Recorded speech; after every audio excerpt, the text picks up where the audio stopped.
पीठ में दर्द है तो डॉक्टर बाबा जी इसको क्या करे, बाबा जी क्या करे। जैसे किसी को रोग है, किसी को दर्द है तो डॉक्टर के पास जाए। आशीर्वाद से नहीं ठीक होता। देखो बस वही समझ में नहीं आता, इसी भटकाओं में सब भटक रहे हो।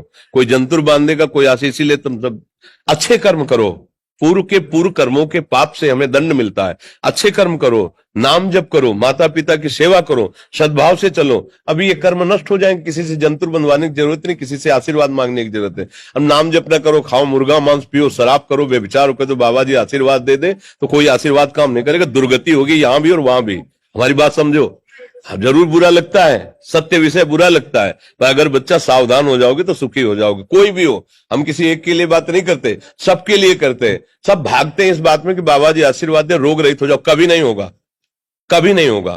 तुम्हारे आचरण ठीक होंगे तब तुम्हारा सब काम बनेगा।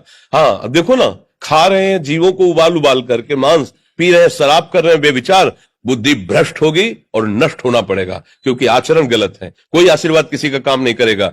आप अच्छे आचरण करो, माता पिता की सेवा करो, परिवार की सेवा करो, समाज की सेवा करो, नाम जप करो। शरीर में कोई छोटे मोटे कष्ट आवे उनको सह जाओ। आगे चलकर आप देखो कि कैसी उन्नति होती, अच्छा होगा, मंगल होगा। इस ब्रह्म में ना रहना किसी के आशीर्वाद से कुछ हो जाता है। हम आपको पक्की बात बताते हैं कि आज बाबा के यहाँ गए थे यार, पीठ में दर्द कम हो गया। ये तुम्हारा पुण्य लग गया, पुण्य बन गया, तुम्हारा कर्म। तुम आए ना यहाँ तो जो जो पाग आगे धरे कोटिन यज्ञ समान, साधु दर्शन के लिए भाव से आए तो तुम्हारा वो रोग नष्ट होगा। तुम्हारे कर्म से नष्ट हुआ, तुम सत्कर्म किए ना, उससे कर नष्ट हुआ। बात समझो बच्चा, आप हमारे घर के हो सब। आशीर्वाद देने से हम कई बार कहा कि अगर तुम सुखी हो जाओ तो हम किसी से न मिले, चुपचाप अपने कमरे में बैठे केवल आशीर्वाद देते रहे सबको। लेकिन नहीं सुखी होगे। सुखी होगे तुम अपने कर्म से। को न काहू के सुख दुख कर दाता, और निज कृत कर्म भोग सुन भ्राता। हे भाई, अपने कर्म का भोग ही आपको भोगना पड़ेगा। कोई भी तुम्हारे कर्म को नहीं मिटा सकता, एकमात्र भगवान। एकमात्र भगवान, मेरी बात मान लेना। उनकी शरण में और नाम जप करो, सब ठीक हो जाएगा। तुम्हारे भजन से होगा, तुम्हारे अच्छे आचरण से होगा, तुम्हारी धार्मिक प्रवृत्तियों से होगा।